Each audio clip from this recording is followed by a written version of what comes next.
Hello everybody and welcome back to a new video. My name is Sarah and today I'm here to do my March wrap up. March felt like it was like 10 years long but also 10 seconds long. I feel like I say that about every month, but this month in particular, when I look back to some of the books that I read in the beginning of the month, I'm just like, wow, that was just a month ago. Like, that feels like forever ago. I did end up reading 7 books this month. Somehow only 3 of them end up being physical books. So when I hold up my stack at the end of the video, it's not going to look like a lot. So the first book that I read during March was The Dragon of Ginseng by K.S. Veloso. This is the 3rd and final book in the Wolf of Orenyar or Chronicles of the Bitch Queen, or I think it's also called Chronicles of the Wolf Queen trilogy. So this is the final book, and in the first book we follow Talion. She is this queen that is said to have killed a man and banished her husband on the day of her coronation. That's what the rumors say. Of course, it's not quite exactly what went down, but she is struggling to rule this kingdom on her own. Her rulership and kind of her marriage with her husband is the product of a very, very shaky peace agreement, and so lots of people don't want her on the throne. So she's really struggling through these 5 years of rule until her husband sends a letter, and he's just been like hanging out in this other kingdom and is like, hey, I want to finally reconcile. You should come to this kingdom so that we can like talk on more neutral ground about how we're going to proceed with our marriage and ruling the kingdom. And so against all advice, she goes to visit him, and while there, during very tenuous discussions, there is an assassination attempt, and Talion finds herself completely alone in this foreign country, in like a very shady area, and so she's struggling to figure out what the heck is going on, like where this assassination attempt came from, and kind of what the deal with her husband is, on top of how to get back home to a kingdom that doesn't want her there, while she's stuck in this land that doesn't want her there either. So that's kind of where the first book starts out, and we're much farther along by the 3rd book. I will say the first book is much more politically based, and the fantastical elements don't come in until like the 2nd book. They become quite apparent during the 3rd book as well, and obviously since it's the 3rd, we get a very climactic end of both the fantasy and the political aspects of the story. I felt like there's a really good balance between the two. There is a lot happening. It's a very complicated story. It's a very complicated political fantasy, but I think Veloso did a very good job of just like unraveling everything so that it all like made sense and it all felt like it had a very established ending. I really enjoyed it. I think that Veloso does a really good job of writing like the bad guys, particularly because like she writes imagery, but she focuses a lot of her details on the emotional aspects of points of the story and like how characters are feeling. Like her focus is on emotions. There are like very grotesque images, but I think we focus a lot on the emotions, and that helps kind of portray the bad guy as like even more evil. I also really liked that we spend a lot of time through the first 2, but particularly this 3rd one, with Talion during like intense moments of like introspection of like who she is as a queen and who she is as just like a woman and a mother and a wife. And like I said, we get that during the first 2, but it feels so much more present in this 3rd one. It's because we reached the culmination of Talion going through all of these like crazy events. But yeah, I really enjoyed this. I definitely recommend it if you're looking for a political fantasy, particularly something that is quite complex politically. But I did end up giving this final book 4 stars. After that, I listened to the audiobook of I'll Be Gone in the Dark, One Woman's Obsessive Search for the Golden State Killer by Michelle McNamara. Like, she's writing about all of the investigative information behind trying to catch the Golden State Killer, who was a serial rapist and murderer back in the 70s and 80s in California, specifically the Sacramento area. And then it became a cold case. They didn't end up getting his identity and catching the guy until the early 2010s. This book is McNamara's I guess compilation of all of the investigative details, as well as like her own kind of investigation. She actually ended up becoming quite close contacts with some of the retired detectives and lots of the people that were like assigned to the cold case throughout the years. It is a incredibly like frightening true crime book. It's really impressively written. I was super impressed with McNamara's just like her diligence and her attention to detail and how well she put together everything and like presented it to the reader. There obviously it's like a cold case, and this is happening over the span of like, you know, many years, but she like grips the reader and makes them care about this story right from the get-go, which is super important. She spent a lot of time just trying to keep this cold case in the public eye. She also does a very good job of presenting how like horrifying the crimes were in a very respectful manner.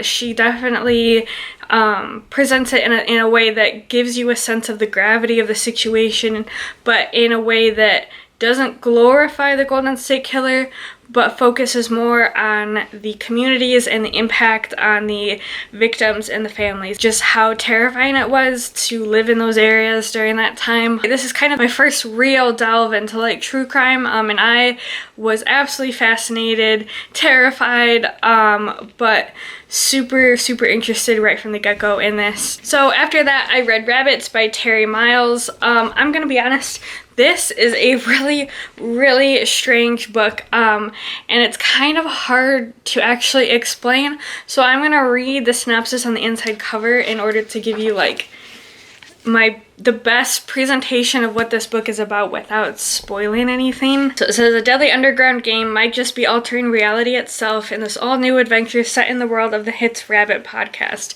Now, just saying, I have not listened to the podcast that this book is inspired by, and I was still able to follow everything, so you do not need to listen to the podcast. You can enjoy this book on its own.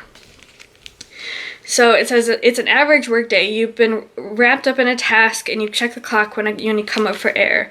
4:44 p.m. You check your email and 44 unread messages have built up. With a shock, you realize the date is April 4th, 4/4. When you get in your car to drive home, your odometer reads 44,444. Coincidence, or have you just seen the edge of a rabbit hole? Rabbits is a mysterious alternate reality game so vast it uses the entire world as its canvas. Since the game started in 1959, 10 iterations have appeared and 9 winners have been declared. The identities of these winners are unknown. So is their reward, which is whispered to be NSA or CIA recruitment, vast wealth, immortality, or perhaps even the key to the secrets of the universe itself. But the deeper you get, the more dangerous the game becomes. Players have died in the past and the body count is rising, and the 11th round is about to begin. Enter Kay, a rabbits obsessive who's been trying to find a way into the game for years. That path opens when Kay is approached by billionaire Alan Scarpio, rumored to be the winner of the 6th iteration. Scarpio says that something has gone wrong with the game and that Kay needs to fix it before 11 starts, or the whole world will pay the price.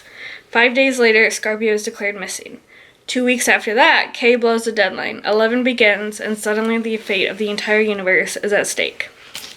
So this feels very conspiracy theory-esque. So I wrote down what this reminded me of, because it's like this weird mashup of all these different like sci-fi, like kind of cult following stories. So I said it's like a weird mashup of Donnie Darko, Nicolas Cage's Knowing, Matt Damon's The Adjustment Bureau, and Stranger Things. I had a lot of fun with this, and I actually was really vibing with it until like the last maybe third of the book. I don't know, I wasn't like a super big fan of the writing style. It felt very amateurish at times, and the dialogue felt really weird at times as well. But that aside, the rest of it was super good until like the last third-ish. It was almost like there was so many layers to this and so many things that Miles was trying to all pull together into the story that like nothing was given enough time to actually all come together and all wrap up in a way that was believable or made sense. There was some really weird decisions made where I was just like, why are we suddenly throwing this in like this? Where is this coming from? Like, you're just making this way more like extra than what it needs to be. One other like just quick thing is that there's like a romance in this book, but it just felt like a friendship. Like it became a romantic relationship, but the entire time I was just like, their dynamic just feels like besties. It doesn't feel like an actual romantic relationship. I don't know, I didn't buy it. Overall, like, I was really loving the beginning of this, and like the middle was even really good too. And then when we just got to where things were starting to like try to come together and wrap up, and we were trying to like, Miles was trying to give us answers, I was just like, what? Where are we going with this, buddy? And because of that, I did end up giving this 3 stars. Next, I read Portrait of a Thief by Grace D. Lee. This is actually an ARC, so thank you very much to the publisher and NetGalley for granting me access to this ARC in exchange for an honest review. This book comes out April 5th. So real quick, this book I felt like was marketed incorrectly. This book is marketed as like a heist thriller, but it felt much more like a contemporary coming of age type of book.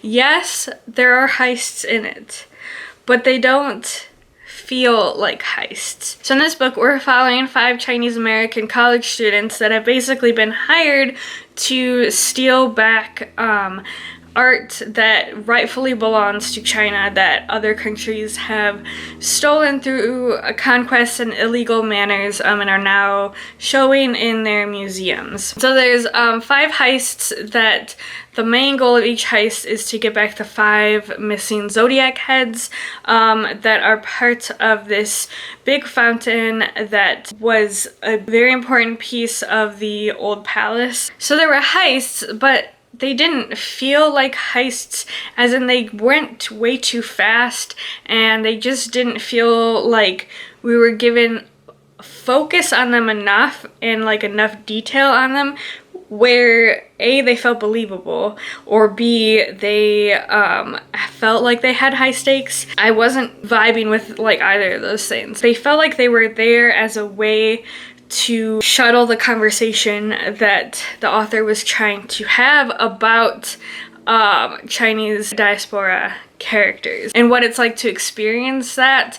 I thought that Lee did a phenomenal job of talking about that, and there's a lot of introspection for each of the characters about what it means to them to be a Chinese American, especially because they each have a very specific outlook on it and perspective, because they're from like either a different generation of Chinese American than the other characters, or they come from a very different background where maybe their families talk about their life in China like in different amounts. I know we have one character who actually doesn't know anything about her parents' life in China, while many of the other characters actually have grown up on stories about China. So I think Lee was definitely really successful in that part of the book. It was just because this was like marketed as a thriller heist novel, it just really didn't do it for me, and I did end up giving this 3 stars. But I do think that if you're looking for a book that like explores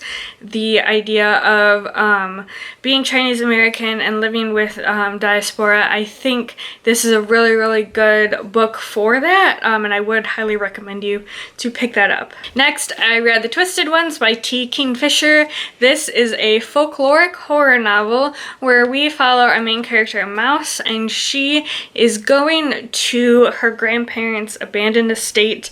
Her grandpa had died off like many years ago, and then her grandma has been in a nursing home and just recently passed away, and so now Mouse is set out to clean out her grandparents' house, and her grandma's house is in this like woodsy area that's off of this small town in, I think it's South Carolina. It's one of the Carolinas.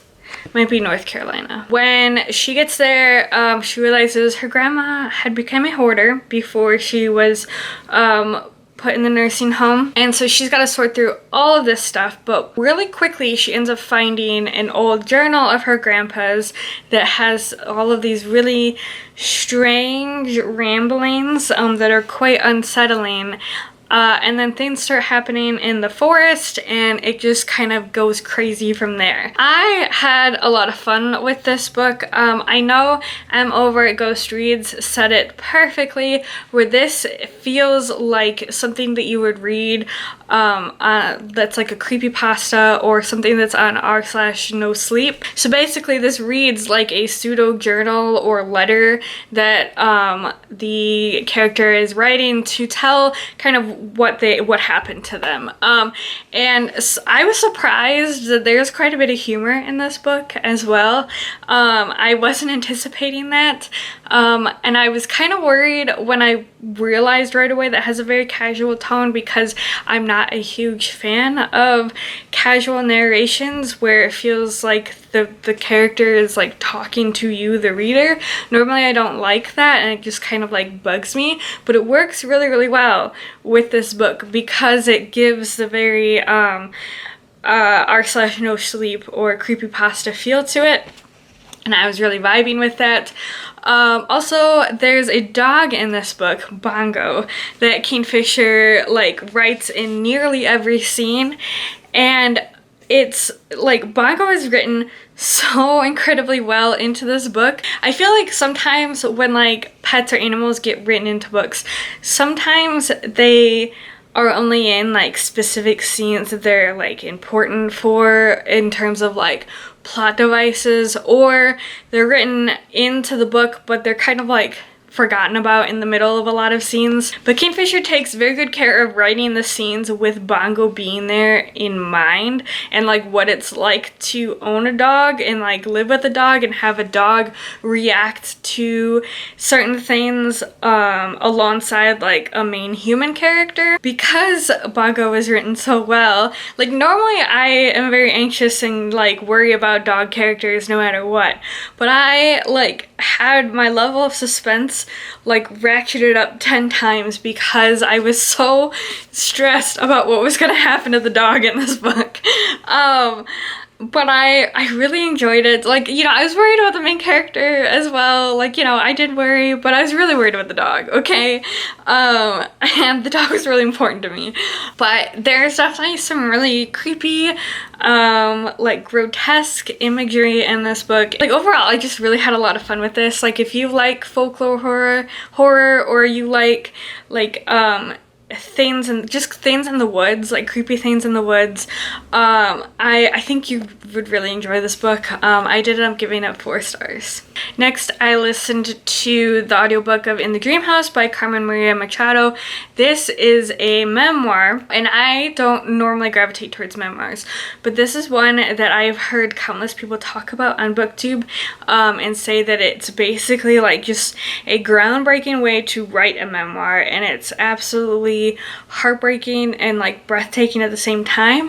And I 100% agree with all of the above. This is a memoir about Carmen's time in an abusive relationship. Specifically, she's in an abusive lesbian relationship, and this is important because abuse in like the LGBT community is not something that has historically been talked about a lot.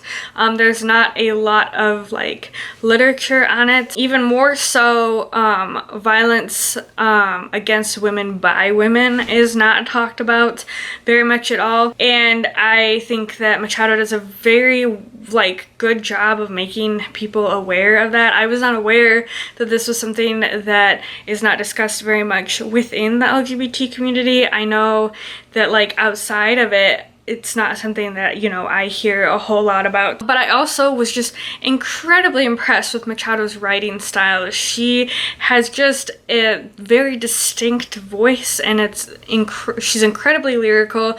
Her word choice is just absolutely exquisite, and she writes this memoir in a series of very, very short vignettes where each one is either kind of a memory or a metaphor that, when put all together, creates a very, very vivid picture of what it's like to live in an abusive relationship. And I was just incredibly impressed. It is super heartbreaking, and there's all sorts of trigger warnings that come with this because it deals with abuse. But I highly recommend picking this memoir up because I think that it is incredibly powerful. And then lastly, I read Sunderland Ascends by Josiah Bancroft. This is the first book in the Books of Babel quartet, and I am just going to read the back of this because I think it explains the plot in a very succinct manner, at least more succinct than one I would do. So it says, mild-mannered headmaster Thomas Sunderland prefers his adventures to be safely contained within the pages of a book. So when he loses his new bride shortly after embarking on the honeymoon of their dreams, he is ill-prepared for the troubles that follow. To find her, Sunderland must enter the Tower of Babel, a world of geniuses and tyrants, of luxury and menace, of unusual animals and mysterious machines.